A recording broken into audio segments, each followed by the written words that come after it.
ఎన్నికల్లో ఓటమి తర్వాత జగన్కు దెబ్బ మీద దెబ్బ తగులుతోంది. ఓవైపు పార్టీ నేతల జంపింగ్ జపాంగులు, మరోవైపు కేసుల భయం. మరి తాజాగా పాస్పోర్టు రద్దు, ఇలా ఒకదాని వెనుక ఒకటి గోరిచుట్టుపై రోకలిపోట్ల జగన్ను ఉక్కిరిబిక్కిరి చేసేస్తున్నాయి. ఈ ఎన్నికలలో అధికారం కోల్పోవడంతో జగన్కు ఉన్న డిప్లొమాటిక్ పాస్పోర్టు రద్దయింది. దీంతో జగన్ ఇప్పుడు సాధారణ పాస్పోర్టు మాత్రమే తీసుకోవాల్సి ఉంటుంది. ఆయన 5 ఏళ్ల పాస్పోర్టు కోసం ప్రజాప్రతినిధుల కోర్టులో పిటిషన్ దాఖలు చేస్తే సదరు న్యాయస్థానం మాత్రం కేవలం ఏడాది కాలం చెల్లుబాటుకే అయ్యేలా పాస్పోర్టు మాత్రమే అనుమతిని ఇచ్చింది. దీనిపై హైకోర్టును ఆశ్రయించారు జగన్. ఈ మేరకు ఆయన లంచ్ మోషన్ పిటిషన్ కూడా దాఖలు చేశారు. ఈ పిటిషన్పై విచారణను హైకోర్టు సెప్టెంబర్ 9కి వాయిదా వేసింది. దీంతో జగన్ విదేశీ యాత్ర వాయిదా పడింది. ఈ నేపథ్యంలో కోర్టు తీర్పుపై సర్వత్రా ఉత్కంఠ నెలకొంది. ఇంతకు జగన్ 5 ఏళ్ల పరిమితి గల పాస్పోర్ట్ను ఎందుకు కావాలనుకుంటున్నారు?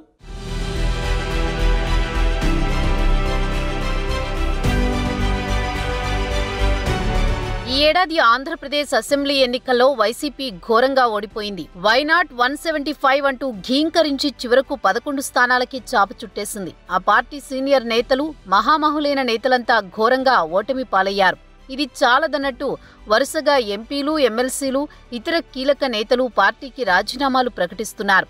ఈ కష్టాలు చాలవన్నట్టు మరికొందరు నేతలు వైసీపీ ప్రభుత్వ హయాంలో చేసిన తప్పులకు జైలు పాలవుతున్నారు. ఇప్పటికే మాజీ ఎంపీ నందిగం సురేష్ అరెస్టు అయ్యారు.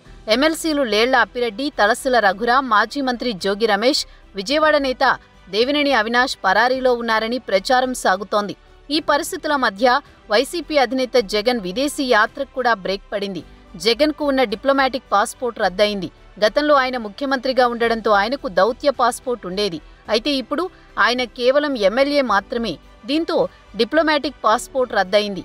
దీంతో వైఎస్ జగన్ సాధారణ పాస్పోర్ట్ తీసుకోవాల్సి ఉంది. ఈ నేపథ్యంలో జగన్ సాధారణ పాస్పోర్ట్ కోసం దరఖాస్తు చేసుకున్నారు. దీంతో 5 ఏళ్ల కాలానికి పాస్పోర్ట్ ఇవ్వాలని హైదరాబాద్లోని సీబీఐ కోర్టు ఆదేశించింది. ఇదే విషయాన్ని వెల్లడిస్తూ విజయవాడలోని ప్రజాప్రతినిధుల కోర్టులో కూడా జగన్ పిటిషన్ వేశారు. ఈ పిటిషన్ను విచారించిన న్యాయస్థానం జగన్కు ఏడాది కాల వ్యవధితో సాధారణ పాస్పోర్ట్ మాత్రమే జారీ చేయాలని ఆదేశాలు ఇచ్చింది. దీంతో ప్రజాప్రతినిధుల కోర్టు ఇచ్చిన తీర్పును జగన్ హైకోర్టులో సవాల్ చేశారు. ఈ మేరకు ఆయన లంచ్ మోషన్ పిటిషన్లో దాఖలు చేశారు. ఈ పిటిషన్పై విచారణను హైకోర్టు సెప్టెంబర్ 9కి వాయిదా వేసింది. దీంతో జగన్ విదేశీ యాత్ర వాయిదా పడింది.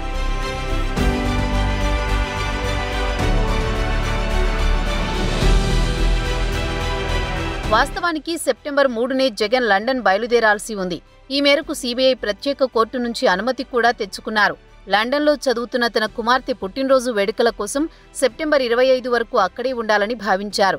అయితే విజయవాడలో వరదలు, పార్టీ ఎంపీలు మోపిదేవి వెంకట్రమణ, బీద మస్తాన్రావు, ఇతర కీలక నేతలు పార్టీకి రాజీనామా చేయడం, మరికొందరు నేతలు వివిధ కేసుల్లో జైలుపాలు కావడం వంటి కారణాలతో వైఎస్ జగన్ తన లండన్ ప్రయాణాన్ని వాయిదా వేసుకోవాలని నిర్ణయించుకున్నారు. అంతేకాకుండా ఆయన పాస్పోర్ట్ విషయంలో ఇబ్బందుల వల్ల కూడా లండన్ యాత్ర ప్రస్తుతానికి వాయిదా పడిందని సమాచారం. ఏపీ హైకోర్టులో జగన్ దాఖలు చేసిన పిటిషన్ సెప్టెంబర్ 9న విచారణకు రానుంది. ఈ నేపథ్యంలో కోర్టు తీర్పుపై సర్వత్రా ఆసక్తి నెలకొంది.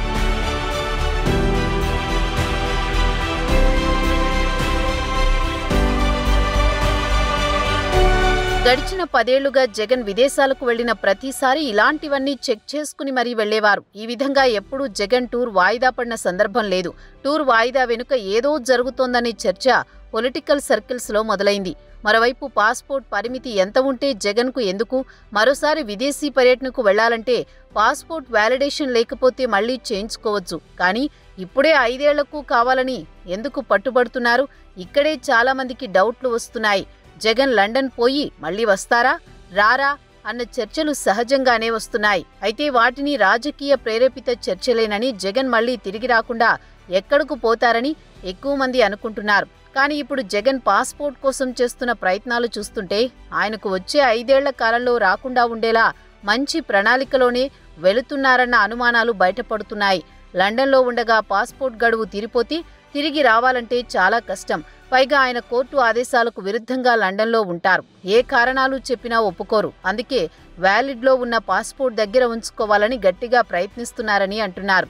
ఇంకోవైపు జగన్ వ్యవహారంపై సీబీఐ కూడా దృష్టి సారించే అవకాశాలు ఎక్కువగా కనిపిస్తున్నాయి. మరి హైకోర్టు తీర్పు జగన్కు అనుకూలంగా వస్తుందా లేక కింది కోర్టు తీర్పుని సమర్థిస్తుందా అన్నది చూడాలి.